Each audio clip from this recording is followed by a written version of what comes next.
ਆਪਾਂ ਕਰ ਰਹੇ ਹਾਂ ਅਕਾਊਂਟਿੰਗ ਪ੍ਰਿੰਸੀਪਲਸ ਕੀ ਹੁੰਦੇ ਨੇ। ਅਕਾਊਂਟਿੰਗ ਕਹਿੰਦਾ accounting is an art and science. Accounting ਕੀ ਹੈਗਾ, ਇੱਕ ਆਰਟ ਤੇ ਸਾਇੰਸ ਆ। Recording business transactions in a systematic manner. ਤੁਹਾਡੇ ਪੜ੍ਹਿਆ ਹੋਇਆ ਅਕਾਊਂਟ ਇੱਕ ਆਰਟ ਆ, ਬਿਜ਼ਨਸ ਦੀ ਟ੍ਰਾਂਜੈਕਸ਼ਨ ਲੈਣ ਦੇਣ ਨੂੰ ਰਿਕਾਰਡ ਕਰਨ ਦਾ ਇੱਕ ਆਰਟ ਆ, ਕਲਾ। To convey the language of principle business certain principles are required to be followed for maintaining business transactions। ਕਹਿੰਦਾ ਇਸ ਲੈਂਗੁਏਜ ਨੂੰ ਕਨਵੇ ਕਰਨ ਲਈ ਕੁਝ ਪ੍ਰਿੰਸੀਪਲਸ ਨੇ ਜੋ ਫੋਲੋ ਕੀਤੇ ਜਾਂਦੇ ਨੇ। ਕਾਹਦੇ ਲਈ ਫੋਲੋ ਕਰਦੇ ਹਾਂ? ਬਿਜ਼ਨਸ ਟ੍ਰਾਂਜੈਕਸ਼ਨਸ ਨੂੰ ਮੇਨਟੇਨ ਕਰਨ ਲਈ ਕੁਝ ਪ੍ਰਿੰਸੀਪਲਸ ਆਪਾਂ ਫੋਲੋ ਕਰਦੇ ਹਾਂ। Not only the utility of account will be ਦੇਖੋ in that sense of common principle. ਜੇ ਕੋਈ ਕਾਮਨ ਪ੍ਰਿੰਸੀਪਲਸ ਨਹੀਂ ਹੋਣਗੇ, not only the utility of account will be less. ਜੇ ਕਾਮਨ ਪ੍ਰਿੰਸੀਪਲਸ ਨਹੀਂ ਹੋਣਗੇ, ਹਰ ਕੋਈ ਆਪਣੇ ਹਿਸਾਬ ਨਾਲ ਕੰਮ ਕਰੂਗਾ, ਇਹਦੇ ਨਾਲ ਇਕੱਲੀ ਅਕਾਊਂਟ ਦੀ ਯੂਟਿਲਿਟੀ ਨਹੀਂ ਘਟੂਗੀ, but will not be comparable even same business. ਜੇ ਰਿਜ਼ਲਟਸ ਹੋਣਗੇ ਉਹ ਕੰਪੇਅਰੇਬਲ ਨਹੀਂ ਕਰ ਸਕਦੇ। ਜਦੋਂ ਕੋਈ ਸਿਧਾਂਤ ਨਹੀਂ ਹੈ, ਪ੍ਰੋਪਰ ਰੂਲਸ ਰੈਗੂਲੇਸ਼ਨ ਨਹੀਂ ਹੈ, ਉਹਦੇ ਰੂਲ ਰੈਗੂਲੇਸ਼ਨ ਅਕੋਰਡਿੰਗ ਨਹੀਂ ਆਪਾਂ ਕੰਮ ਕਰ ਰਹੇ, ਤਾਂ ਉਹਦੇ ਰਿਜ਼ਲਟਸ ਕਿਵੇਂ ਕੰਪੇਅਰ ਕਰਾਂਗੇ? It become essential. ਇਸ ਕਰਕੇ ਜ਼ਰੂਰੀ ਬਣ ਗਿਆ ਕਿ ਕਾਮਨ ਪ੍ਰਿੰਸੀਪਲਸ ਹੀ ਫੋਲੋ ਕਰਨੇ ਨੇ। ਮੇਜਰਿੰਗ ਬਿਜ਼ਨਸ ਰੈਵਨਿਊ ਕਿਹਨੂੰ ਮੈਜ਼ਰ ਕਰਨ ਲਈ? ਬਿਜ਼ਨਸ ਦੀ ਰੈਵਨਿਊ ਜਾਂ ਐਕਸਪੈਂਸਿਸ ਨੂੰ ਮੈਜ਼ਰ ਕਰਨ ਲਈ ਕੁਝ ਪ੍ਰਿੰਸੀਪਲਸ ਅਡੋਪਟ ਕਰਨੇ ਨੇ। ਅਕਾਊਂਟ ਕੀ ਹੈ? ਇੱਕ ਆਰਟ ਆ ਬਿਜ਼ਨਸ ਟ੍ਰਾਂਜੈਕਸ਼ਨਸ ਨੂੰ ਰਿਕਾਰਡ ਕਰਨ ਦਾ। ਜੇ ਕਹਿੰਦਾ ਕੁਝ ਕਾਮਨ ਪ੍ਰਿੰਸੀਪਲਸ ਨਹੀਂ ਹੋਣਗੇ ਤਾਂ ਰਿਜ਼ਲਟਸ ਕੰਪੇਅਰੇਬਲ ਨਹੀਂ ਹੋ ਸਕਦੇ ਹੈਗੇ, ਠੀਕ ਆ, ਤਾਂ ਅਕਾਊਂਟ ਦੀ ਯੂਟਿਲਿਟੀ ਖਤਮ ਹੋ ਜੂਗੀ, ਠੀਕ ਆ। ਇਸ ਕਰਕੇ ਯੂਟਿਲਿਟੀ ਖਤਮ ਨਾ ਹੋਵੇ, ਕੁਝ ਪ੍ਰਿੰਸੀਪਲਸ, ਕੁਝ ਰੂਲਸ ਰੈਗੂਲੇਸ਼ਨਸ ਬਣਾਏ ਹੋਏ ਨੇ, ਉਹਨੂੰ ਆਪਾਂ ਅਕਾਊਂਟਿੰਗ ਪ੍ਰਿੰਸੀਪਲਸ ਕਹਿੰਦੇ ਹਾਂ। ਹੁਣ ਅਕਾਊਂਟਿੰਗ ਪ੍ਰਿੰਸੀਪਲਸ ਕੀ ਨੇ? ਅਕਾਊਂਟਿੰਗ ਪ੍ਰਿੰਸੀਪਲ ਆ ਦੱਸਦਾ ਰੂਲ ਆਫ ਐਕਸ਼ਨ ਔਰ ਮੈਥਡਸ ਬਣੇ ਹੋਏ ਨੇ ਜਾਂ ਪ੍ਰੋਸੀਜਰ ਆਫ ਅਕਾਊਂਟਿੰਗ। ਮੈਥਡਸ ਨੇ ਜਾਂ ਪ੍ਰੋਸੀਜਰ ਆਫ ਅਕਾਊਂਟਿੰਗ। ਨੈਕਸਟ ਹੈਗਾ ਕਾਮਨਲੀ ਅਡੋਪਟ ਬਾਈ ਰਿਕਾਰਡਿੰਗ ਏ ਬਿਜ਼ਨਸ ਟ੍ਰਾਂਜੈਕਸ਼ਨ। ਜਦੋਂ ਕਦੋਂ ਅਡੋਪਟ ਕਰਦੇ ਹਾਂ? ਬਿਜ਼ਨਸ ਟ੍ਰਾਂਜੈਕਸ਼ਨ ਨੂੰ ਰਿਕਾਰਡ ਕਰਨ ਲਈ। Accounting principles are classified in two category, accounting concept ਤੇ conventions. The term accounting is used, ਠੀਕ ਆ। ਕੁਝ ਅਕਾਊਂਟਿੰਗ ਕੰਸੈਪਟਸ ਨੇ, ਕੁਝ ਪ੍ਰਿੰਸੀਪਲਸ ਨੇ। ਅਕਾਊਂਟਿੰਗ ਕੀ ਨੇ? ਕੁਝ ਨੈਸੈਸਰੀ ਅਜੰਪਸ਼ਨ ਨੇ ਜਿਹਦੇ ਉੱਤੇ ਅਕਾਊਂਟਿੰਗ ਬੇਸ ਆ। ਸਭ ਤੋਂ ਪਹਿਲੀ ਇਹ ਆਪਾਂ ਬਿਜ਼ਨਸ ਐਂਟੀਟੀ ਕੰਸੈਪਟ। ਬਿਜ਼ਨਸ ਤੇ ਬਿਜ਼ਨਸਮੈਨ ਦੋਨੇ ਕਿੰਨੇ ਡਿਫਰੈਂਟ ਪਰਸਨਸ ਨੇ। ਦੇਖੋ ਬਿਜ਼ਨਸ ਐਂਟੀਟੀ ਕੰਸੈਪਟ ਕੀ ਆ? ਬਿਜ਼ਨਸ ਤੇ ਬਿਜ਼ਨਸਮੈਨ ਦੋਨੇ ਅਲੱਗ-ਅਲੱਗ ਪਰਸਨ ਨੇ। ਜਦੋਂ ਕੋਈ ਪਰਸਨ ਬਿਜ਼ਨਸ ਸਟਾਰਟ ਕਰਦਾ ਤਾਂ ਮੈਂ ਐਂਟਰੀ ਪਾਉਂਦੇ ਆ cash account debit to capital account. ਇਹ ਮਿਲ ਕੇ ਚੱਲਦੇ ਆ ਕਿ ਜਿਹੜੇ ਓਨਰਸ ਨੇ ਉਹ ਤੋਂ ਆਪਾਂ ਨੇ ਪੈਸੇ ਉਧਾਰ ਲਿੱਤੇ ਨੇ, ਠੀਕ ਆ। ਜਿਵੇਂ ਲਾ ਲਓ ਕਿਸੇ ਨੇ 5 ਲੱਖ ਰੁਪੀਸ ਲਾਤੇ ਬਿਜ਼ਨਸ 'ਚ, ਆਪਾਂ ਐਂਟਰੀ ਕੀ ਪਾਉਂਦੇ ਆ cash account debit to capital. Business ਕੀ ਮੰਨ ਕੇ ਚੱਲਦਾ? ਜਿਹੜੇ ਓਨਰਸ ਨੇ ਉਹਨਾਂ ਤੋਂ ਪੈਸੇ ਕੀ ਕੀਤੇ ਨੇ? ਉਧਾਰ ਲਿੱਤੇ ਨੇ। ਬਿਜ਼ਨਸ ਤੇ ਬਿਜ਼ਨਸਮੈਨ ਦੋਨੇ ਕੀ ਨੇ? ਅਲੱਗ-ਅਲੱਗ ਪਰਸਨ ਨੇ। ਇਸ ਕਰਕੇ ਜਦੋਂ ਬੈਲੈਂਸ ਸ਼ੀਟ ਬਣਾਉਂਦੇ ਆ, ਇਹੀ ਰੀਜ਼ਨ ਆ ਕਿ ਜਦੋਂ ਬੈਲੈਂਸ ਸ਼ੀਟ ਆਪਾਂ ਬਣਾਉਂਦੇ ਹੈਗੇ ਆ ਤਾਂ ਜਿਹੜੀ ਲਾਈਬਿਲਟੀਜ਼, ਇੱਕ ਲਾਈਬਿਲਟੀ ਸਾਈਡ ਹੁੰਦੀ ਹੈ ਨਾ, ਲਾਈਬਿਲਟੀ, ਜਿੱਥੇ ਆਪਾਂ ਦੇਣਦਾਰੀਆਂ ਲਿਖਦੇ ਹਾਂ ਲਾਈਬਿਲਟੀ, ਠੀਕ ਆ। ਜਿਹੜਾ ਕੈਪੀਟਲ ਆ ਉਹਨੂੰ ਲਾਈਬਿਲਟੀ ਸਾਈਡ ਲਿਖਦੇ ਆ। ਕਿਉਂ ਲਿਖਦੇ ਆ? ਕਿਉਂਕਿ ਬਿਜ਼ਨਸ ਨੇ, ਬਿਜ਼ਨਸ ਤੇ ਬਿਜ਼ਨਸਮੈਨ ਦੋਨੇ ਅਲੱਗ-ਅਲੱਗ ਪਰਸਨ ਨੇ। ਬਿਜ਼ਨਸ ਨੇ ਬਿਜ਼ਨਸਮੈਨ ਤੋਂ ਪੈਸੇ ਉਧਾਰ ਲਿੱਤੇ ਨੇ, ਇਸ ਕਰਕੇ ਕੈਪੀਟਲ ਨੂੰ ਲਾਈਬਿਲਟੀ ਸਾਈਡ ਲਿਖਦੇ ਆ, ਠੀਕ ਆ। ਲਾਈਬਿਲਟੀ ਸਾਈਡ ਲਿਖਦੇ ਆ। ਪਰ ਰੂਲ ਇਹ ਵੀ ਬਣਾਇਆ ਹੋਇਆ, ਕੱਲ੍ਹ ਨੂੰ ਜੇ ਬਿਜ਼ਨਸ ਬੰਦ ਹੋ ਜਾਏ ਪਹਿਲਾਂ ਥਰਡ ਪਾਰਟੀ ਦੀ ਪੇਮੈਂਟ ਹੋਊਗੀ, ਬਾਅਦ 'ਚੋਂ ਜਿਹੜਾ ਓਨਰਸ ਆ ਉਹਨੂੰ ਪੇਮੈਂਟ ਹੁੰਦੀ ਆ। Business entity concept. ਹੁਣ ਦੇਖੋ ਬੁੱਕ ਦੀ ਵਰਡਿੰਗ ਦੇਖ ਲਓ। In accounting business is treated as a separate entity from its owner. Accounts are prepared to give information about the business. ਜਿਹੜੇ ਅਕਾਊਂਟਸ ਹੁੰਦੇ ਨੇ ਕਾਹਦੀ ਇਨਫੋਰਮੇਸ਼ਨ ਦਿੰਦੇ ਨੇ? ਬਿਜ਼ਨਸ ਦੀ। And not those who own it, ਉਹਨਾਂ ਬਾਰੇ ਨਹੀਂ ਦੱਸਦੇ ਹੈਗੇ ਜੋ ਇਹਨੂੰ ਚਲਾਉਂਦੇ ਨੇ। ਇਹ distinction is made between business transaction and person transaction.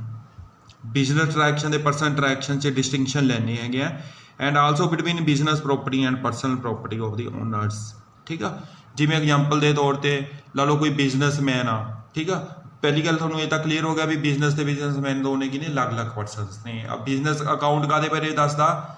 Business ਕਿਸ ਬਾਰੇ ਦੱਸਦਾ? ਅਕਾਊਂਟਿੰਗ ਬਿਜ਼ਨਸ ਬਾਰੇ, ਉਹਨਾਂ ਦੇ ਓਨਰਸ ਬਾਰੇ ਨਹੀਂ ਦੱਸਦਾ ਹੈਗਾ, ਠੀਕ ਆ। ਇਸ ਕਰਕੇ ਜਿਹੜੇ ਉਹਦੇ ਪਰਸਨਲ ਟ੍ਰਾਂਜੈਕਸ਼ਨ ਨੇ ਜੋ ਬਿਜ਼ਨਸ ਨੂੰ ਇਫੈਕਟ ਨਹੀਂ ਕਰਦੀਆਂ, ਅਸੀਂ ਉਹਨੂੰ ਆਪਾਂ ਰਿਕਾਰਡ ਨਹੀਂ ਕਰਦੇ। ਇਸ ਕਰਕੇ ਐਂਟਰੀ ਕੀ ਪੈਂਦੀ ਆ? Cash account debit to capital account. ਕਿਉਂ ਪਾਉਂਦੇ ਆ? ਕਿਉਂਕਿ ਆਪਾਂ ਓਨਰਸ ਤੋਂ ਪੈਸੇ ਕੀ ਲਿੱਤੇ ਨੇ? ਉਧਾਰ ਲਿੱਤੇ ਨੇ। ਕੈਪੀਟਲ ਕੀ ਹੋ ਗਈ? ਲਾਇਬਿਲਟੀ ਹੋ ਗਈ। ਦੇਖੋ ਬਿਜ਼ਨਸ ਐਂਟੀਟੀ ਕੰਸੈਪਟ ਹੀ ਆਪਾਂ ਕਰ ਰਹੇ ਸੀ। ਹੁਣ ਨੈਕਸਟ ਦੇਖੋ फॉर एग्जाम्पल इस एग्जाम्पल ਨਾਲ ਸਮਝਾਇਆ ਗਿਆ goods used for stock of business for business purpose business purpose ਲਈ ਬਿਜਨਸ ਦਾ ਸਟਾਕ ਵਰਤਿਆ treated as business expenditure business ਦਾ ਖਰਚਾ ਹੋ ਗਿਆ but similar goods used by the proprietor that is owner for personal use is treated as time जे personal purpose ਲਈ use करता उन्होंने ट्राइंग्स कह देने हैं ठीक such distinction between the owner and the business unit ਜਿਹੜੀ ਇਸ ਤਰ੍ਹਾਂ ਦਾ ਅਸੀਂ ਡਿਸਟਿੰਕਸ਼ਨ ਕਰਦੇ ਹਾਂ ਦੋਨਾਂ 'ਚ has helped accounting in reporting and probability more objectively probability ਨੂੰ ਪ੍ਰੋਪਰ ਤਰੀਕੇ ਨਾਲ ਸਰਟਨ ਕਰ ਸਕਦੇ ਹੈਗੇ ਆ ਫੇਅਰਲੀ ਤਰੀਕੇ ਨਾਲ ਠੀਕ ਆ ਸਮਝ ਆ ਗਿਆ ਬਿਜ਼ਨਸ ਤੇ ਬਿਜ਼ਨਸ ਤੇ ਜਿਹੜੀਆਂ ਪਰਸਨਲ ਟ੍ਰਾਂਜੈਕਸ਼ਨਸ ਨੇ ਉਹਨੂੰ ਆਪਾਂ ਰਿਕਾਰਡ ਨਹੀਂ ਕਰਦੇ ਹੈਗੇ ਲੇਕਿਨ ਜੇ ਬਿਜ਼ਨਸ ਨੂੰ ਇਫੈਕਟ ਕਰਨ ਤਾਂ ਉਹਨੂੰ ਅਸੀਂ ਡਰਾਇੰਗਸ ਕਹਿ ਦਿੰਦੇ ਆ ਬਿਜ਼ਨਸ ਐਂਟੀਟੀ ਕਨਸੈਪਟ ਕਲੀਅਰ ਹੋ ਗਿਆ ਬਿਜ਼ਨਸ ਤੇ ਬਿਜ਼ਨਸਮੈਨ ਦੋਨੇ ਕੀ ਨੇ ਅਲੱਗ-ਅਲੱਗ ਪਰਸਨਸ ਨੇ ਅਕਾਊਂਟਿੰਗ ਕਿਸ ਬਾਰੇ ਦੱਸਦਾ ਬਿਜ਼ਨਸ ਬਾਰੇ ਕਿਸ ਬਾਰੇ ਨਹੀਂ ਦੱਸਦਾ ਓਨਰਸ ਬਾਰੇ ਨਹੀਂ ਦੱਸਦਾ ਹੁਣ ਨੈਕਸਟ ਕੰਸੈਪਟ ਕਰਦੇ ਹਾਂ ਆਪਾਂ going concern concept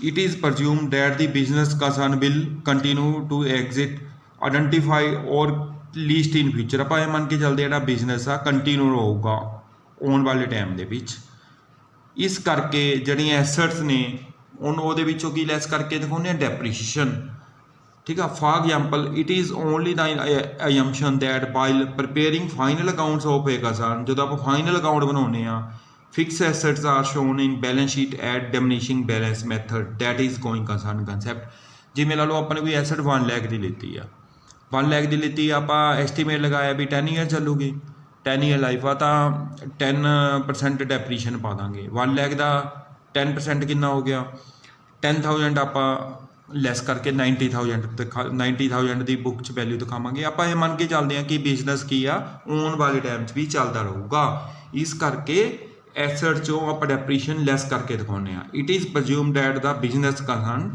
will continue to exist indefinitely or at least near in future business ਕੀ ਕਰੂਗਾ ਆਉਣ ਵਾਲੇ ਟਾਈਮ ਦੇ ਵਿੱਚ ਵੀ ਚੱਲਦਾ ਰਹੂਗਾ the present resources of concern are utilized to attain the long term objective of the business this concept is very important relation to the recording of transactions recording ਜਦੋਂ ਆਪਾਂ ਰਿਕਾਰਡ ਕਰਦੇ ਹਾਂ ਉਦੋਂ ਕਹਿੰਦਾ ਇਹ ਕਨਸੈਪਟ ਬਹੁਤ ਇੰਪੋਰਟੈਂਟ ਆ ਤੇ ਫਾਈਨੈਂਸ਼ੀਅਲ ਸਟੇਟਮੈਂਟਸ ਬਣਾਉਣ ਲੱਗੇ ਫਾਈਨੈਂਸ਼ੀਅਲ ਸਟੇਟਮੈਂਟਸ ਕੀ ਹੁੰਦਾ ਫਾਈਨਲ ਅਕਾਊਂਟ ਜਦੋਂ ਅਸੀਂ ਫਾਈਨਲ ਅਕਾਊਂਟ ਬਣਾਉਂਦੇ ਆ ਤੇ ਐਸੈਟ ਜੋ ਕਿ ਲੈਸ ਕਰਕੇ ਦਿਖਾਉਂਦੇ ਆ ਡੈਪਰੀਸ਼ੀਏਸ਼ਨ ਇਸ ਕਰਕੇ ਲੈਸ ਕਰਦੇ ਆ ਕਿਉਂਕਿ ਅਸੀਂ ਇਹ ਮੰਨ ਕੇ ਚੱਲਦੇ ਆ ਜਿਹੜਾ ਬਿਜ਼ਨਸ ਆ ਆਉਣ ਵਾਲੇ ਟਾਈਮ ਦੇ ਵਿੱਚ ਵੀ ਚੱਲਦਾ ਰਹੂਗਾ ਹੁਣ ਨੈਕਸਟ ਦੇਖੋ ਕੀ ਆ ਕਨਸੈਪਟ ਕੀ ਆ cost concept The accounting records are based on cost concept.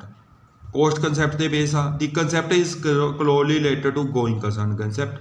Going concern concept ਨਾਲ ਰਿਲੇਟਡ ਆ ਕੋਸਟ ਕੰਸੈਪਟ ਕੀ ਆ ਜਿਵੇਂ ਸਾਨੇ ਕੋਈ ਲਾ ਲਓ ਲੈਂਡ ਆ 1 ਲੱਖ ਦੀ ਲਾ ਲਓ 10 ਲੱਖ ਰੁਪੀਸ ਦੀ ਪਰਚੇਸ ਕੀਤੀ ਆ ਤਾਂ ਬੁੱਕ 'ਚ ਉਹਦੀ ਵੈਲਿਊ 10 ਲੱਖ ਦਿਖਾਵਾਂਗੇ ਠੀਕ ਆ ਜੇ ਆਪਾਂ ਅਕਾਊਂਟੈਂਟ ਨੂੰ ਇੰਡੀਪੈਂਡੈਂਸੀ ਦੇ ਦਈਏ ਤਾਂ ਹਰ ਕੋਈ ਅਕਾਊਂਟੈਂਟ ਕੀ ਕਰੂਗਾ ਕੋਈ ਵੈਲਿਊ ਦਿਖਾਊਗਾ ਆਪਣੀ 9 ਲੱਖ ਕੋਈ ਦਿਖਾਊ 7 ਲੱਖ ਕੋਈ ਜ਼ਿਆਦਾ ਵੀ ਦਿਖਾ ਸਕਦਾ ਤਾਂ ਇਸ ਕਰਕੇ ਰੂਲ ਬਣਾਤਾ ਵੀ ਜਿਸ ਚੀਜ਼ 'ਚ ਆਪਣੇ ਚੀਜ਼ ਨੂੰ ਖਰੀਦਿਆ ਉਸੇ ਰੇਟ ਨਾਲ ਦਿਖਾਉਣਾ ਤੇ ਇਸੇ ਨੂੰ ਕੋਸਟ ਕੰਸੈਪਟ ਕਹਿੰਦੇ ਆ ਤੇ accounting record are based on cost concept this concept is closely related to going concern concept the assets and liability of business are shown at a cost which have been paid or agreed upon the parties ਜੋ actual 'ਚ ਪੇ ਕੀਤੀ ਹੈ ਜਾਂ agreed ਹੋਈ ਹੈ ਉਸ rate 'ਤੇ ਦਿਖਾਇਆ ਜਾਂਦਾ ਹੈਗਾ The figures are recorded on objectively basis. There is no room for personal assessment or personal assessment ਨਾਲ ਆਪਾਂ ਵੈਲਿਊਏਸ਼ਨ ਕਰਕੇ ਕੋਈ ਵੈਲਿਊ ਨਹੀਂ ਦਿਖਾ ਸਕਦੇ ਜੋ ਜਿਸ ਰੇਟ 'ਤੇ ਖਰੀਦੀ ਆ ਉਸੇ ਰੇਟ 'ਤੇ ਦਿਖਾਉਂਦੇ ਆ ਦੀ subjectively is followed in record then the same asset will be valued at different figures by different individuals ਜੇ ਆਪਾਂ ਅਕਾਊਂਟੈਂਟ ਨੂੰ ਇੰਡੀਪੈਂਡੈਂਸੀ ਦੇ ਦਈਏ ਹਰ ਕੋਈ ਕੀ ਕਰੂਗਾ ਆਪਣੇ ਹਿਸਾਬ ਨਾਲ ਵੈਲਿਊਏਸ਼ਨ ਕਰ ਦੂਗਾ ਤਾਂ ਰਿਕਾਰਡ ਕੀ ਹੋਣਗੇ ਉਹਦੇ ਕੰਪੇਅਰੇਬਲ ਨਹੀਂ ਹੋਣੀ everybody will have their own views about various asset ਜਿਹੜੀ ਵੀ ਐਸੈਟ ਨੇ ਅਲੱਗ-ਅਲੱਗ ਉਹਨਾਂ ਦੇ ਵਿਊਜ਼ ਨੇ so cost concept is helpful making truthful record ਬਣਾ ਸਕਦੇ ਹਾਂ ਤੇ record become more reliable and comparable ਜਿਹੜੇ ਰਿਕਾਰਡਸ ਹੋਣਗੇ ਬਹੁਤ ਰਿਲਾਈਬਲ ਹੋਣਗੇ ਤੇ ਕੰਪੇਅਰੇਬਲ ਹੋਣਗੇ ਮੈਂ ਦੁਬਾਰਾ ਦੱਸ ਦਿੰਦਾ ਕੋਸਟ ਕੰਸੈਪਟ ਕਹਿੰਦਾ ਕੀ ਆ ਕਿ ਜਿਸ ਰੇਟ 'ਤੇ ਆਪਾਂ ਨੇ ਗੁੱਡਸ ਨੂੰ ਪਰਚੇਜ਼ ਕੀਤੀ ਆ ਐਸੈਟ ਨੂੰ ਪਰਚੇਜ਼ ਕੀਤਾ ਗੁੱਡ ਨਹੀਂ ਐਸੈਟ ਨੂੰ ਜਿਸ ਰੇਟ 'ਤੇ ਪਰਚੇਜ਼ ਕੀਤਾ ਉਸੇ ਨੂੰ ਹੀ ਆਪਾਂ ਬੁੱਕਸ 'ਚ ਦਿਖਾਵਾਂਗੇ ਠੀਕ ਆ ਆਪਾਂ ਅਕਾਊਂਟੈਂਟ ਨੂੰ ਇੰਡੀਪੈਂਡੈਂਸੀ ਨਹੀਂ ਦਿੱਤੀ ਹੈਗੀ ਜਿਹੜੀ ਇੰਡੀਪੈਂਡੈਂਸੀ ਦੇ ਦੀ ਹਰ ਕੋਈ ਅਕਾਊਂਟੈਂਟ ਕੀ ਕਰੂਗਾ ਆਪਣੇ ਹਿਸਾਬ ਨਾਲ ਵੈਲਿਊਏਸ਼ਨ ਕਰੂਗਾ ਤਾਂ ਜਿਹੜੇ ਅਕਾਊਂਟਸ ਦੇ ਰਿਕਾਰਡ ਹੋਣਗੇ ਉਹ ਕੰਪੇਅਰੇਬਲ ਨਹੀਂ ਹੋਣਗੇ, ਉਹਨਾਂ ਦੀ ਯੂਟਿਲਿਟੀ ਖਤਮ ਹੋ ਜਾਊਗੀ। ਇਸ ਕਰਕੇ ਕੋਸਟ ਕੰਸੈਪਟ ਨੈਸੈਸਰੀ ਆ। ਇਹਦੇ ਨਾਲ ਕੀ ਹੁੰਦਾ, ਟਰੂਥਫੁਲ ਰਿਕਾਰਡ ਹੁੰਦੇ ਨੇ ਤੇ ਕੰਪੇਅਰੇਬਲ ਨੇ। ਇੱਕ ਵਾਰ ਰਿਵਿਊ ਕਰਵਾਉਣਾ, ਬਿਜ਼ਨਸ ਐਂਟੀਟੀਆਂ, ਬਿਜ਼ਨਸ ਤੇ ਬਿਜ਼ਨਸਮੈਨ ਦੋਨੇ ਡਿਫਰੈਂਟ ਪਰਸਨ ਨੇ। ਗੋਇੰਗ ਕੰਸਰਨ ਕੰਸੈਪਟ, ਐਸਟ ਨੂੰ ਡੈਪਰੀਸ਼ਨ ਲੈ ਕੇ ਲੈਸ ਕਰਕੇ ਦਿਖਾਉਂਦੇ ਆ, ਇਹ ਮੰਨ ਕੇ ਚੱਲਦਾ ਹੈ ਕਿ ਬਿਜ਼ਨਸ ਆਉਣ ਵਾਲੇ ਟਾਈਮ ਦੇ ਵਿੱਚ ਵੀ ਚੱਲਦਾ ਰਹੂਗਾ। ਕੋਸਟ ਕੰਸੈਪਟ, ਆਪਾਂ ਉਹ ਵੈਲਿਊ ਦਿਖਾਉਂਦੇ ਐਸਟ ਦੀ ਜਿਹੜੀ ਆਪਾਂ ਨੇ ਪਰਚੇਜ਼ ਕੀਤੀ ਹੈ। ਨੰਬਰ ਹੈਗਾ 4th ਹੈ dual aspect concept. Dual aspect concept ਕੀ ਆ, ਹਰ ਇੱਕ ਐਂਟਰੀ ਦੇ ਡਿਊਲ ਐਸੈਪਟ ਹੁੰਦਾ, ਇੱਕ ਅਕਾਊਂਟ ਡੈਬਿਟ ਹੁੰਦਾ ਤੇ ਦੂਜਾ ਕ੍ਰੈਡਿਟ ਹੁੰਦਾ। This concept lies in the heart of whole accounting system. Modern accounting system is based on dual aspect concept. ਜਿਹੜੀ ਮੋਡਰਨ ਅਕਾਊਂਟਿੰਗ ਆ ਕਿਸ ਤੇ ਬੇਸ ਆ, ਡਿਊਲ ਐਸੈਪਟ ਕੰਸੈਪਟ ਤੇ ਆ। It is the principle that every debit transaction is there is a corresponding credit transactions। ਇੱਕ debit ਹੁੰਦੀ ਆ ਅਕਾਊਂਟ ਤੇ ਦੂਜਾ ਕੀ ਹੁੰਦਾ, ਕ੍ਰੈਡਿਟ ਹੁੰਦਾ। ਤੇਰ ਮਾਸਟਰ ਦੇਖੋ, ਇਹ ਪਰਚੇਜ਼ ਹੈ building for ₹20,000, he will get a building and will pay with cash for similar amount. ਕੀ ਐਂਟਰੀ ਪਾਊ, ਬਿਲਡਿੰਗ ਟੂ ਕੈਸ਼, ਬਿਲਡਿੰਗ ਆ ਰਹੀ ਆ, ਕੈਸ਼ ਆ ਰਿਹਾ। ਡਿਊਲ ਐਸੈਪਟ ਹੈ, ਇੱਕ ਅਕਾਊਂਟ ਕੀ ਹੋ ਰਿਹਾ ਡੈਬਿਟ ਤੇ ਦੂਜਾ ਕੀ ਹੋ ਰਿਹਾ ਕ੍ਰੈਡਿਟ ਹੋ ਰਿਹਾ। So one account will be debit and another account will be credit. The debit will be equal to credit. The dual accept concept has created the system of double entry bookkeeping. It is because of this concept that the total claim of householder and owners are always equal to assets. देखो यही concept आ कि ਜਿਹਦੇ ਕਰਕੇ external liability plus capital equal to ਕੀ ਹੁੰਦੀ ਆ assets ਦੇ ਹੁੰਦੀ ਆ। ठीक है, ਆ ਦੇਖੋ ਡਿਊਲ ਐਸੈਪਟ ਕੰਸੈਪਟ ਮੇਰਾ ਪਤਾ ਸਮਝ ਲੱਗ ਗਿਆ। ਹਰ ਇੱਕ ਐਂਟਰੀ ਦਾ ਡਿਊਲ ਐਸੈਪਟ ਡਬਲ ਇਫੈਕਟ ਹੁੰਦਾ, ਇੱਕ ਅਕਾਊਂਟ ਕੀ ਹੁੰਦਾ ਡੈਬਿਟ ਹੁੰਦਾ ਤੇ ਦੂਜਾ ਕੀ ਕ੍ਰੈਡਿਟ ਹੁੰਦਾ। ਇਹ 'ਚ ਲਿਖਿਆ ਹੋਇਆ ਨਾ ਕਿ ਜਿਵੇਂ ਆਪਣੇ ਬਿਲਡਿੰਗ ਪਰਚੇਜ਼ ਕੀਤੀ ਆ 20,000 ਦੀ, ਹੀ ਵਿਲ ਗੈਟ ਬਿਲਡਿੰਗ ਲੈ ਲੂਗਾ and will part with cash ਦੇ ਦੂਗਾ। So one account will be debit, ਇੱਕ ਅਕਾਊਂਟ ਕੀ ਹੋ ਰਿਹਾ ਡੈਬਿਟ ਹੋ ਰਿਹਾ ਤੇ ਅਨਦਰ ਕੀ ਹੋ ਰਿਹਾ ਕ੍ਰੈਡਿਟ ਹੋ ਰਿਹਾ। ਸਿੰਪਲ ਜੀ ਗੱਲ ਆ। ਇੱਕ ਡਿਊਲ ਐਸੈਪਟ ਕੰਸੈਪਟ ਕਹਿੰਦਾ ਇੱਕ ਅਕਾਊਂਟ ਡੈਬਿਟ ਹੋਊਗਾ ਤੇ ਦੂਜਾ ਕ੍ਰੈਡਿਟ ਹੋਊਗਾ। ਜਿਵੇਂ ਬਿਲਡਿੰਗ ਪਰਚੇਜ਼ ਕੀਤੀ ਹੈ, ਬਿਲਡਿੰਗ ਕੀ ਹੋਊਗੀ ਡੈਬਿਟ ਤੇ ਕੈਸ਼ ਕੀ ਹੋਊ ਕ੍ਰੈਡਿਟ ਹੋਊਗਾ। The debit will be equal to credit. ਇਸ ਕਰਕੇ ਜਿਹੜੀ ਐਕਸਟਰਨਲ ਲਾਇਬਿਲਿਟੀਜ਼ ਨੇ, ਆ ਦੇਖੋ external liability plus capital equal to assets ਹੁੰਦਾ, ਜਾਂ total liabilities equal to total assets ਹੁੰਦਾ, ਜਾਂ ਆਪਾਂ ਕਹਿ ਸਕਦੇ ਹਾਂ capital plus liabilities equal to assets. Dual aspect concept ਪਤਾ ਲੱਗਿਆ, ਇੱਕ ਅਕਾਊਂਟ ਡੈਬਿਟ ਹੁੰਦਾ ਤੇ ਦੂਜਾ ਕ੍ਰੈਡਿਟ ਹੁੰਦਾ। ਹੁਣ ਆ ਗਿਆ ਮਨੀ ਮੇਜਰਮੈਂਟ ਕੰਸੈਪਟ। ਦੇਖੋ ਜਿਹੜਾ ਆਪਾਂ ਨੈਕਸਟ ਕੰਸੈਪਟ ਕਰ ਰਹੇ ਹਾਂ ਉਹ ਹੈਗਾ money measurement concept. According to this concept only those transactions are recorded in accounting which can be expressed in term of money. ਕਹਿੰਦਾ ਉਹੀ ਟ੍ਰਾਂਜੈਕਸ਼ਨਸ ਆਪਾਂ ਰਿਕਾਰਡ ਕਰਦੇ ਹਾਂ ਜਿਹਨੂੰ ਮਨੀ 'ਚ ਐਕਸਪ੍ਰੈਸ ਕਰ ਸਕੀਏ। Money provide a mechanism by which real source can be transferred among the individuals. Simple ਜੀ ਗੱਲ ਆ, ਆਪਾਂ ਉਹਨੂੰ ਚੀਜ਼ ਨੂੰ ਰਿਕਾਰਡ ਕਰਨਾ ਜਿਹਨੂੰ ਮਨੀ 'ਚ ਮੇਜ਼ਰ ਕਰ ਸਕਦੇ ਹਾਂ। ਜਿਹਦੇ 'ਚ ਮਨੀ ਦੀ ਵੈਲਿਊ ਨਹੀਂ ਉਹਨੂੰ ਆਪਾਂ ਅਕਾਊਂਟ ਦੀ ਬੁੱਕ 'ਚ ਰਿਕਾਰਡ ਨਹੀਂ ਕਰਦੇ। ਇਹਨੂੰ ਆਪਾਂ ਇੱਕ ਐਗਜ਼ਾਮਪਲਸ ਨਾਲ ਸਮਝਦੇ ਹਾਂ ਮਨੀ ਮੇਜਰਮੈਂਟ ਕੰਸੈਪਟ ਨੂੰ। ਦੇਖੋ ਇੱਕ ਐਗਜ਼ਾਮਪਲ ਲਿਖੀ ਹੋਈ ਹੈ ਇਹਦੇ ਵਿੱਚ, ਦੇਖੋ ਮੈਂ ਅੰਡਰਲਾਈਨ ਕਰ ਰਿਹਾ। ਕਹਿੰਦਾ if one say that a firm has a chair worth rupees. ਦੇਖੋ ਐਗਜ਼ਾਮਪਲ ਇੱਥੋਂ ਸਟਾਰਟ ਆ। Suppose a firm has 20 chair. ਜੇ ਆਪਾਂ ਕੀ ਆਪਣੇ ਕੋਲ 20 ਚੇਅਰਸ ਨੇ, 5 ਟਨ ਆਫ ਰਾ ਮਟੀਰੀਅਲ ਆ ਤੇ 3 ਮਸ਼ੀਨ ਨੇ। ਕੁਆਂਟਿਟੀ ਦੱਸਦੀ ਨਾ ਬੇਟਾ, ਆਪਾਂ ਨੇ ਕੁਆਂਟਿਟੀ ਦੱਸੀ ਆ। ਕੀ ਦੱਸੀ ਆ, 20 ਚੇਅਰ ਦੱਸਦੀ ਆ ਤੇ 5 ਟਨ ਆਫ ਰਾ ਮਟੀਰੀਅਲ ਦੱਸਦਾ, 3 ਮਸ਼ੀਨਸ ਕਰਤੀ ਆ। This information is not much meaningful to keep a systematic record. ਕਿਉਂਕਿ ਮਨੀ 'ਚ ਵੈਲਿਊ ਨਹੀਂ ਪਤਾ, ਮਨੀ 'ਚ ਵੈਲਿਊ ਨਹੀਂ ਪਤਾ ਨਾ ਸਾਨੂੰ। ਇੰਨਾ ਪਤਾ ਵੀ 20 ਚੇਅਰਸ ਨੇ, 5 ਰਾ ਮਟੀਰੀਅਲ ਆ, ਟਨ ਰਾ ਮਟੀਰੀਅਲ, 3 ਮਸ਼ੀਨ ਨੇ। If one say that a firm has a chairs ₹6,000। ਦੇਖੋ ਉਹੀ ਵੈਲਿਊ ਮਨੀ ਦੇ ਵਿੱਚ ਦੱਸ ਦੇਣੀ ਆ ਤੁਹਾਨੇ। ਜੋ ਵੀ ਐਗਜ਼ਾਮਪਲ ਲਿਖਿਆ ਕੋਈ ਵੀ ਵੈਲਿਊ ਬੋਲ ਸਕਦੇ ਹੋ। ਜਿਵੇਂ ਆਪਣੇ ਕਹਤਾ, ਜਿਵੇਂ ਕਹਿੰਦਾ ਚੇਅਰਸ ਹੈਗੀਆਂ ਨੇ 6,000 ਦੀਆਂ, ਫਿਰ ਰਾ ਮਟੀਰੀਅਲ ਲਿਖਿਆ ਸੀ ਨਾ, ਫਿਰ ਰਾ ਮਟੀਰੀਅਲ ਦੀ ਵੈਲਿਊ ਲਿਖ ਦਿਓ ਕੁਛ ਵੀ 10,000, ਕੁਛ ਵੀ ਲਿਖ ਸਕਦੇ ਹਾਂ। 10,000 ਤਾਂ ਸਮਝਾਉਣ ਪਿੱਛੇ ਅਮਾਊਂਟ ਕੁਛ ਵੀ ਲਿਖਣੀ, ਅਮਾਊਂਟ 'ਚ ਲਿਖਣਾ। And machine ₹6,000। It is more meaningful information to keep a record in record. ਇਹ ਕਹਿੰਦਾ ਸਿੰਪਲ ਜੀ ਗੱਲ ਆਖੀ ਹੈ। ਜੇ ਆਪਾਂ ਕੁਆਂਟਿਟੀ ਦੀ ਗੱਲ ਕਰੀਏ ਵੀ 20 ਚੇਅਰਸ ਨੇ, 5 ਟਨ ਆਫ ਰਾ ਮਟੀਰੀਅਲ ਆ, 3 ਮਸ਼ੀਨਸ ਨੇ, ਤਾਂ ਇਹਨੂੰ ਆਪਾਂ ਬੁੱਕਸ ਦੇ ਵਿੱਚ ਰਿਕਾਰਡ ਨਹੀਂ ਕਰ ਸਕਦੇ ਕਿਉਂਕਿ ਕੁਆਂਟਿਟੀ ਆ। ਲੇਕਿਨ ਜੇ ਇਹੀ ਗੱਲ ਨੂੰ ਆਪਾਂ ਕੀ ਕਿਸ ਤਰੀਕੇ ਨਾਲ ਆਖੀਏ, 20 ਚੇਅਰਸ ਨੇ ਕਿੰਨੇ ਦੀਆਂ ਨੇ, 6,000 ਦੀਆਂ, ਰਾ ਮਟੀਰੀਅਲ ਹੈਗਾ 10,000 ਦਾ ਤੇ ਇੱਕ ਮਸ਼ੀਨਰੀ ਹੈ 60,000 ਦੀ, ਤਾਂ ਇਹ ਮੋਰ ਮੀਨਿੰਗਫੁਲ ਇਨਫੋਰਮੇਸ਼ਨ ਆ। ਠੀਕ ਹੈ। ਇਹਨੂੰ ਫਿਰ ਆਪਾਂ ਰਿਕਾਰਡ ਕਰਨ ਲੱਗੇ ਰਿਕਾਰਡ ਕਰ ਸਕਦੇ ਹਾਂ ਕਿਉਂਕਿ ਮਨੀ 'ਚ ਵੈਲਿਊ ਆ ਗਈ। ਮਨੀ ਮੇਜਰਮੈਂਟ ਕੰਸੈਪਟ ਵੀ ਇਹੀ ਕਹਿੰਦਾ ਆਪਾਂ ਉਹ ਚੀਜ਼ ਨੂੰ ਰਿਕਾਰਡ ਕਰਨਾ ਹੈਗਾ ਜਿਹਨੂੰ ਮਨੀ 'ਚ ਮੇਜਰ ਕਰ ਸਕਦੇ ਆ, ਜਿਹਨੂੰ ਨਹੀਂ ਕਰ ਸਕਦੇ ਹੈਗੇ ਉਹਨੂੰ ਰਿਕਾਰਡ ਨਹੀਂ ਕਰਨਾ। Implication of the money measurement concept that transactions and impact however important that may be which cannot be measured in monetary terms are not recorded in accounts 'ਚ ਆਪਾਂ ਰਿਕਾਰਡ ਨਹੀਂ ਕਰਦੇ। ਦੀ ਸਕਿੱਲ ਐਂਡ ਐਕਸਪੀਰੀਅੰਸ, ਜਿਵੇਂ ਆਪਾਂ ਕਈ ਵਾਰ ਇਹ ਵੀ ਕਹਿ ਦਿੰਦੇ ਹਾਂ ਵੀ ਜਿਹੜੇ ਆਪਣੇ ਇੰਪਲਾਈਜ਼ ਨੇ ਬਹੁਤ ਐਕਸਪਰਟ ਨੇ, ਹੋਨੈਸਟ ਨੇ, ਆਪਾਂ ਕਹਿ ਦਿੰਦੇ ਹਾਂ ਬਿਜ਼ਨਸ ਦੀਆਂ ਐਸੈਟਸ ਨੇ, ਪਰ ਉਹਨੂੰ ਆਪਾਂ ਮਨੀ 'ਚ ਮੇਜਰ ਨਹੀਂ ਕਰ ਸਕਦੇ ਨਾ। ਆਪਣੇ ਇੰਪਲਾਈ ਹੋਨੈਸਟ ਨੇ, ਆਪਣਾ ਬਿਜ਼ਨਸ ਪ੍ਰੋਗਰੈਸ ਕਰੂਗਾ, ਤਰੱਕੀ ਕਰੂਗਾ, ਪਰ ਆਪਾਂ ਮਨੀ 'ਚ ਮੇਜਰ ਨਹੀਂ ਕਰ ਸਕਦੇ, ਇਸ ਕਰਕੇ ਰਿਕਾਰਡ ਨਹੀਂ ਕਰਦੇ ਹੈਗੇ। ਠੀਕ ਆ, ਹੁਣ ਇਹਦੇ ਵਿੱਚ ਆਪਾਂ ਕਹਿਣਾ ਜਿਸ ਚੀਜ਼ ਨੂੰ ਮਨੀ 'ਚ ਮੇਜਰ ਨਹੀਂ ਕਰ ਸਕਦੇ ਉਹਨੂੰ ਰਿਕਾਰਡ ਨਹੀਂ ਕਰਨਾ ਹੈਗਾ ਬੁੱਕ 'ਚ, ਜਿਹਨੂੰ ਮਨੀ 'ਚ ਮੇਜਰ ਕਰ ਸਕਦੇ ਉਹੀ ਬੁੱਕ 'ਚ ਰਿਕਾਰਡ ਹੋਣਗਾ। ਦੇਖੋ ਨੈਕਸਟ ਜਿਹੜਾ ਹੈਗਾ ਕੰਸੈਪਟ ਉਹ ਹੈਗਾ ਅਕਾਊਂਟਿੰਗ ਪੀਰੀਅਡ ਜਾਂ accrued concept. Accounting period concept ਕੀ ਹੈ?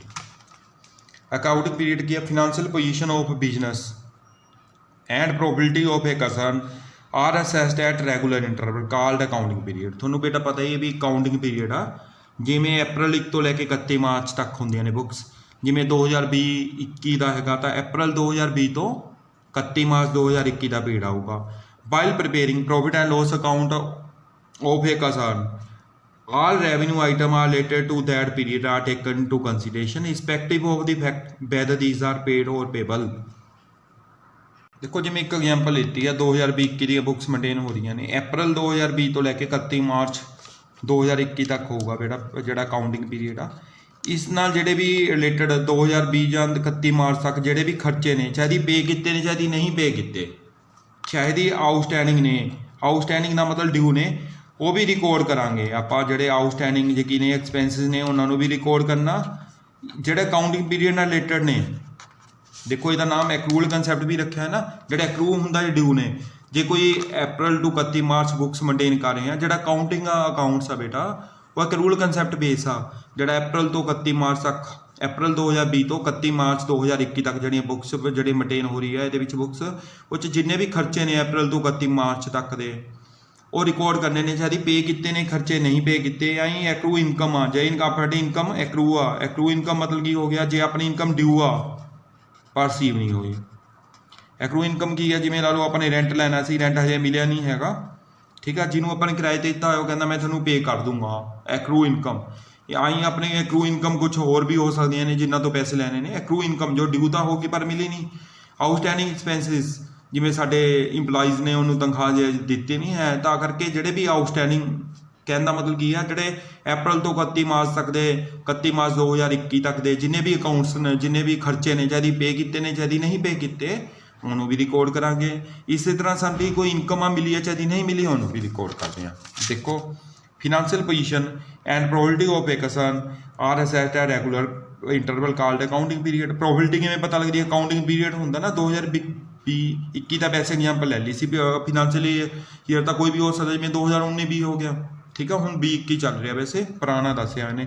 While preparing profit and loss account of a all revenue item relating to that period are taken into consideration respect of the fact that whether these are paid or payable। ਚਾਹੇ ਹੁਣ ਕੀ ਕਹਿੰਦਾ, ਜਿਹੜੇ ਉਸ accounting period ਨਾਲ ਜੋ related ਖਰਚੇ ਨੇ, ਚਾਹੇ ਦੀ ਇਨਕਮ ਨੇ, ਚਾਹੇ ਦੀ ਪੇ ਕੀਤੇ ਨੇ ਚਾਹੇ ਦੀ ਨਹੀਂ ਪੇ ਕੀਤੇ, ਚਾਹੇ ਦੀ ਰਿਸੀਵ ਕੀਤੇ ਨਹੀਂ ਕੀਤੇ, ਉਹਨਾਂ ਨੂੰ ਰਿਕਾਰਡ ਕਰਨਾ।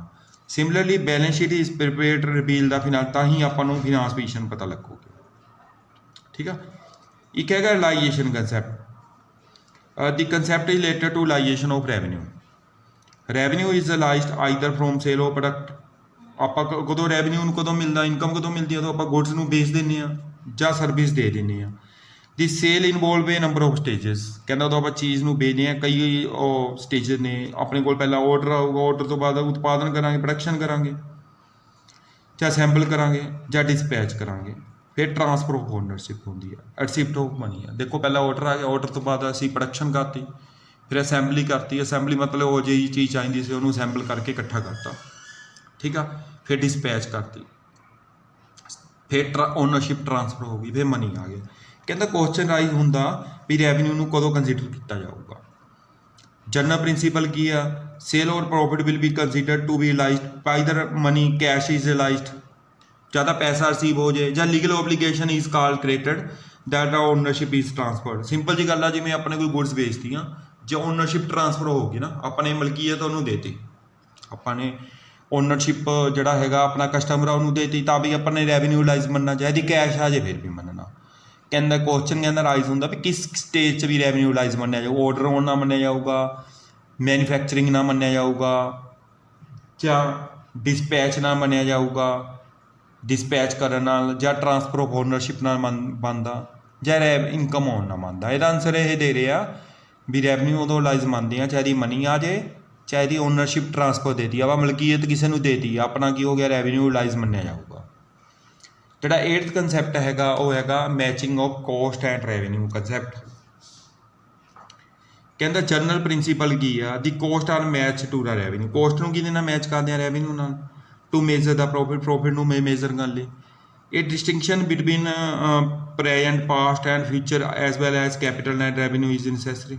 ਠੀਕ ਆ, ਕਹਿੰਦਾ ਆਪਾਂ ਪਾਸਟ ਦੇ ਖਰਚੇ ਨੇ ਉਹ ਵੀ ਜਾਂ ਫਿਊਚਰ ਦੇ ਖਰਚੇ ਨੇ, ਉਹਨਾਂ 'ਚ ਵੀ ਡਿਸਟਿੰਕਸ਼ਨ ਲਵਾਂਗੇ, ਕੈਪੀਟਲ ਨੂੰ ਲਵਾਂਗੇ। ਕੈਪੀਟਲ ਕੀ ਕਹਿੰਦੇ, ਐਸਟ ਨੂੰ ਲੈ ਕਹਿੰਦੇ ਹੁੰਦੇ ਆ ਕੈਪੀਟਲ ਐਕਸਪੈਂਡੀਚਰ।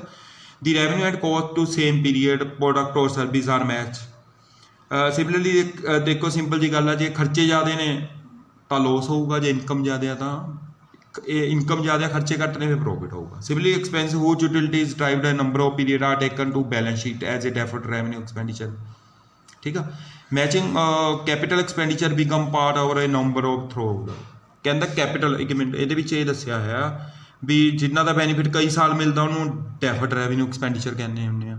ਠੀਕ ਆ, ਡੈਫਰਡ ਰੈਵਨਿਊ ਕੀ ਹੁੰਦਾ, ਜਿਹਨੂੰ ਅਸੀਂ ਹੌਲੀ ਹੌਲੀ ਰਾਈਟ ਆਫ ਕਰਦੇ ਹਾਂ। Matching cost and revenue concept ਤੁਸੀਂ ਇਹ ਦੱਸਿਓ ਵੀ ਕੋਸਟ ਨੂੰ ਰੈਵਨਿਊ ਨਾਲ ਮੈਚ ਕਰਦੇ ਹਾਂ, ਇਨਕਮ ਨਾਲ ਕੰਪੇਅਰ ਕਰਦੇ ਹਾਂ, ਤਾਂ ਹੀ ਪਤਾ ਲੱਗਣਾ ਪ੍ਰੋਫਿਟ ਆ ਜਾਂ ਲੋਸ ਆ। ਉਸ 'ਚ ਅਸੀਂ ਜਿਹੜੇ ਪਿਛਲੇ ਸਾਲ ਦੇ ਖਰਚੇ ਨੇ ਜਾਂ ਆਉਣ ਵਾਲੇ ਸਾਲ ਦੇ ਖਰਚੇ ਨੇ ਉਹਨਾਂ ਨੂੰ ਨਹੀਂ ਕੰਸੀਡਰ ਕਰਦੇ ਹੈਗੇ, ਸੇਮ ਅਕਾਊਂਟਿੰਗ ਪੀਰੀਅਡ ਜਿਹੜੇ ਹੁੰਦੇ ਨੇ ਉਹਨੂੰ ਕੰਸੀਡਰ ਕਰਦੇ ਹੈਗੇ। ਠੀਕ ਹੈ, ਇਹ ਸੀ ਕੁਛ ਅਕਾਊਂਟਿੰਗ ਦੀਆਂ ਕਿਸੇ ਅਕਾਊਂਟਿੰਗ ਪੀਰੀਅਡ ਕੰਸੈਪਟਸ ਕੀ ਸੀ, ਜਿਹੜੇ ਅਕਾਊਂਟਿੰਗ ਇੱਕ ਪੀਰੀਅਡ ਅਕੋਰਡਿੰਗ ਲਿਖੇ ਜਾਂਦੇ ਨੇ, ਜਿਵੇਂ ਅਪ੍ਰੈਲ ਟੂ 32 ਮਾਰਚ, ਜਿਹੜੇ ਵੀ ਉਸ ਨਾਲ ਰਿਲੇਟਡ ਖਰਚੇ ਨੇ ਜਾਂ ਇਨਕਮ ਨੇ ਉਹਨੂੰ ਆਪਾਂ ਕੰਸੀਡਰ ਕਰਾਂਗੇ। ਲਾਈਜੇਸ਼ਨ ਕੰਸੈਪਟ ਦੇ ਵਿੱਚ ਓਵਰਆਲ ਡਿਸੀਜਨ ਇਹ ਦਿੱਤਾ ਹੋਇਆ ਵੀ ਓਨਰਸ਼ਿਪ ਰੈਵਨਿਊ ਨੂੰ ਉਦੋਂ ਲਾਈਜ਼ ਮੰਨਣਾ ਚਾਹੀਦੀ, ਪੈਸਾ ਆ ਜੇ, ਚਾਹੀਦੀ ਓਨਰਸ਼ਿਪ ਟਰਾਂਸਫਰ ਹੋ ਜੇ। ਕੋਸਟ ਨੂੰ ਰੈਵਨਿਊ ਨਾਲ ਮੈਚ ਕਰਨਾ ਹੈਗਾ, ਕੋਸਟ ਖਰਚਾ, ਰੈਵਨਿਊ ਨੂੰ ਇਨਕਮ ਹੈ ਕਹਿੰਦੇ ਆਪਾਂ। ਅਤੇ ਜਿਹੜੇ ਕੈਪੀਟਲ ਐਕਸਪੈਂਡੀਚਰ ਨੇ ਉਹਨੂੰ ਆਪਾਂ ਤੁਸੀਂ ਕਰੋਗੇ ਫਾਈਨਲ ਅਕਾਊਂਟ ਵਗੈਰਾ, ਤੁਸੀਂ ਕੁਝ ਸਟੂਡੈਂਟ ਨੇ ਕੀਤਾ ਹੋਣਾ ਪਹਿਲਾਂ, ਉਹਨੂੰ ਤਾਂ ਕੋਈ ਪ੍ਰੋਬਲਮ ਨਹੀਂ ਹੋਣੀ, ਉਹਨੂੰ ਪਤਾ ਵੀ ਕੈਪੀਟਲ ਐਕਸਪੈਂਡੀਚਰ ਕੇ ਐਸੈਟ ਹੁੰਦੇ ਨੇ, ਉਹ ਪ੍ਰੋਫਿਟ ਐਂਡ ਲੋਸ ਅਕਾਊਂਟ 'ਚ ਨਹੀਂ ਪੈਂਦੇ ਹੈਗੇ। Matching cost and revenue concept. ਇਸ ਤੋਂ ਪਹਿਲਾਂ ਅਸੀਂ ਕੀ ਕਰ ਚੁੱਕੇ, ਕਿਹੜੇ ਕੰਸੈਪਟ ਕਰ ਚੁੱਕੇ ਸੀ, business entity, going concern, cost concept, dual aspect concept, money measurement concept ਕੀ ਸੀ ਵੀ ਆਪਾਂ ਨੇ ਉਹ ਚੀਜ਼ ਨੂੰ ਰਿਕਾਰਡ ਕਰਨਾ ਜਿਹਨੂੰ ਮਨੀ 'ਚ ਮੇਜ਼ਰ ਕਰ ਸਕਦੇ ਹਾਂ, ਜਿਹਨੂੰ ਮਨੀ 'ਚ ਮੇਜ਼ਰ ਨਹੀਂ ਕਰਦੇ ਉਹਨੂੰ ਰਿਕਾਰਡ ਨਹੀਂ ਕਰਦੇ। ਹੁਣ ਅੱਗੇ ਕੁਝ ਕਨਵੈਨਸ਼ਨਸ ਕੀ ਨੇ, ਕਨਵੈਨਸ਼ਨਸ ਕੀ ਹੁੰਦੇ ਨੇ, ਟ੍ਰੈਡੀਸ਼ਨਸ ਜੋ ਚੱਲੇ ਆ ਰਹੇ ਨੇ ਉਹਨੂੰ ਕਨਵੈਨਸ਼ਨਸ ਕਹਿੰਦੇ ਹੈਗੇ ਆ। ਪਹਿਲਾ convention of disclosure. The disclosure of all significant information is one of more important accounting convention. ਇੱਕ ਇੰਪੋਰਟੈਂਟ ਕੰਸੈਪਟ ਆ, ਕਨਵੈਨਸ਼ਨ ਆ। It implies that account should be prepared in such a way that all material information is clearly disclosed to the reader। ਆਪਾਂ ਨੇ accounts ਨੂੰ ਇਸ ਤਰ੍ਹਾਂ ਬਣਾਉਣਾ ਤਾਂ ਕਿ ਜਿਹੜੀਆਂ ਇਨਫੋਰਮੇਸ਼ਨ ਆ ਜਾਂ ਰੀਡਰ ਆ ਉਹਨੂੰ ਡਿਸਕਲੋਜ਼ ਕਰ ਦੇਣਾ। ਡਿਸਕਲੋਜ਼ ਕੀ ਆ, ਜਿਹੜੇ ਅਕਾਊਂਟਸ ਨੇ ਬੇਟਾ ਪਬਲਿਸ਼ ਵੀ ਹੁੰਦੇ ਨੇ ਨਿਊਜ਼ਪੇਪਰ ਮੈਗਜ਼ੀਨ 'ਚ, ਵੀ ਉਹ 'ਚ ਕੋਈ ਚੀਜ਼ ਆਪਾਂ ਨੇ ਹਾਈਡ ਨਹੀਂ ਕਰਨੀ, ਕਿਤੇ ਕੋਈ ਚੀਜ਼ ਛਪਾ ਲਈਏ ਜਾਂ ਕੋਈ ਚੀਜ਼ ਲੋਸ ਹੋਣ ਦੀ ਪੋਸੀਬਿਲਿਟੀ ਉਹ ਨਾ ਦਿਖਾਈਏ। The information should not only include figure given in final account but also which occur after the preparation of balance sheet but before the preparation of financial statements। ਸਮਝਿਆ ਕਿ ਡਿਸਕਲੋਜ਼ਰ ਦਾ ਮਤਲਬ ਕੀ ਹੁੰਦਾ, ਹਰ ਚੀਜ਼ ਨੂੰ ਡਿਸਕਲੋਜ਼ ਕਰਨਾ, ਕਿਸੇ ਵੀ ਚੀਜ਼ ਨੂੰ ਹਾਈਡ ਨਹੀਂ ਕਰਨਾ। ਠੀਕ ਆ, ਇਹਦੇ ਵਿੱਚ ਆਪਾਂ ਨੇ ਇਨਫੋਰਮੇਸ਼ਨ ਇਕੱਲੀ ਉਹ ਨਹੀਂ ਲੈਣੀ ਹੈਗੀ। ਠੀਕ ਆ, ਜਦੋਂ ਆਪਾਂ ਫਿਨਾਂਸ਼ੀਅਲ ਸਟੇਟਮੈਂਟ ਬਣਾਉਣ ਤੋਂ ਪਹਿਲਾਂ ਜੇ ਕੋਈ ਇਨਫੋਰਮੇਸ਼ਨ ਪਤਾ ਲੱਗ ਗਈ ਉਹਨੂੰ ਵੀ ਆਪਾਂ ਕੰਸੀਡਰ ਕਰਾਂਗੇ। The idea behind the convention is that anybody who want to study the financial statement, ਜੋ ਸਾਡੇ ਫਿਨਾਂਸ਼ੀਅਲ ਸਟੇਟਮੈਂਟ ਨੂੰ ਪੜ੍ਹਨਾ ਚਾਹੁੰਦਾ, should not prejudice by concerning any fact, ਕੋਈ ਉਹ ਤੋਂ ਫੈਕਟ ਹਾਈਡ ਨਾ ਕੀਤਾ ਜਾਵੇ। He should make able to free judgement. Convention of disclosure ਕੀ ਕਹਿੰਦਾ ਬੇਟਾ, ਹਰ ਚੀਜ਼ ਨੂੰ ਡਿਸਕਲੋਜ਼ ਕਰਨਾ, ਕਿਸੇ ਵੀ ਚੀਜ਼ ਨੂੰ ਕੀ ਨਹੀਂ ਕਰਨਾ, ਹਾਈਡ ਨਹੀਂ ਕਰਨਾ, ਛਪਾਉਣਾ ਨਹੀਂ ਹੈ। ਜੋ ਕਲੀਅਰਲੀ ਐਕੂਰੇਟ ਪਿਕਚਰ ਆ ਉਹਨੂੰ ਦੱਸਣਾ, ਕਿਸੇ ਚੀਜ਼ ਨੂੰ ਹਾਈਡ ਨਹੀਂ ਕਰਨਾ। ਜੇ ਕੁਝ ਪਤਾ ਲੱਗ ਜਾਂਦਾ ਹੈਗਾ ਆਪਾਂ ਨੂੰ ਤਾਂ ਉਹਨੂੰ ਆਪਾਂ ਐਕਸਪਲੇਨ ਕਰਨਾ ਹੈਗਾ ਫਿਨਾਂਸ਼ੀਅਲ ਸਟੇਟਮੈਂਟਸ ਦੇ ਵਿੱਚ ਜਦੋਂ ਫਾਈਨਲ ਅਕਾਊਂਟਸ ਪਾਉਂਦੇ ਨੇ। ਇੱਕ ਹੈ convention of consistency. Convention of consistency ਦਾ ਮਤਲਬ ਕੀ ਹੁੰਦਾ, same accounting principles should be used for preparing financial statements for different period. ਠੀਕ ਹੈ, ਅਲੱਗ ਅਲੱਗ ਪੀਰੀਅਡ 'ਚ ਬਣਾਉਂਦੇ ਹੋਏ ਸਾਨੂੰ ਸੇਮ ਪ੍ਰਿੰਸੀਪਲਸ ਅਡੋਪਟ ਕਰਨੇ ਨੇ। It enable the management to draw important conclusion regarding the working असन ओवर लॉन्ग पीरियड। ठीक है, कन्वेंशन ऑफ कंसिस्टेंसी की कहता ਆਪਾਂ ਨੇ ਸੇਮ ਅਕਾਊਂਟਿੰਗ ਪ੍ਰਿੰਸੀਪਲਸ ਅਡੋਪਟ ਕਰਨੇ ਨੇ, ਅਕਾਊਂਟਸ ਬਣਾਉਣ ਲੱਗੇ ਹੋਏ ਨੇ। ਜਿਵੇਂ ਲਾ ਲਓ ਆਪਣੇ ਕੋਲ ਕਿਸੇ ਚੀਜ਼ ਨੂੰ ਕਰਨ ਦੇ ਕਈ ਮੈਥਡ ਨੇ, ਜਿਹੜਾ ਮੈਥਡ ਆਪਾਂ ਨੇ ਫਸਟ ਈਅਰ ਅਡੋਪਟ ਕਰ ਲਿਆ ਨੈਕਸਟ ਈਅਰ ਹੀ ਉਹ ਅਡੋਪਟ ਕਰਨਾ। ਜਿਵੇਂ ਡੈਪਰੀਸ਼ੀਏਸ਼ਨ ਨੂੰ ਕੈਲਕੂਲੇਟ ਕਰਨ ਦੇ ਕਈ ਮੈਥਡ ਨੇ, ਜੇ ਰਿਟਨ ਡਾਊਨ ਵੈਲਿਊ ਫੋਲੋ ਕਰ ਲਿਆ ਨੈਕਸਟ ਈਅਰ ਉਹੀ ਫੋਲੋ ਕਰਨਾ ਪਊਗਾ। It allow comparison of performance of different period. If different accounting principles are followed used for preparing financial statement of different period, then the result will not be comparable. Convention of consistency बेटा की कहता same accounting principles ਆਪਾਂ ਨੇ adopt ਕਰਨੇ ਨੇ, ਜੇ different principles adopt ਕਰਨ ਲੱਗੇ ਫਿਰ ਕੀ ਹੋਊਗਾ, ਫਿਰ ਰਿਜ਼ਲਟਸ ਕੀ ਨਹੀਂ ਹੋਣਗੇ, ਕੰਪੇਅਰੇਬਲ ਨਹੀਂ ਹੋਣਗੇ, ਕੰਪੇਅਰ ਨਹੀਂ ਕਰ ਸਕਦੇ। ਇਸ ਵਾਰ ਸਾਨੇ ਕੋਈ ਹੋਰ ਮੈਥਡ ਅਡੋਪਟ ਕਰ ਲਿਆ ਨੈਕਸਟ ਈਅਰ ਹੋਰ ਕਰ ਲਿਆ ਤਾਂ ਆਪਾਂ ਨੇ ਮੈਥਡਸ ਕੀ ਨੇ ਆਪਣੇ ਕੰਪੇਅਰੇਬਲ ਨਹੀਂ ਹੋਣਗੇ ਰਿਜ਼ਲਟਸ।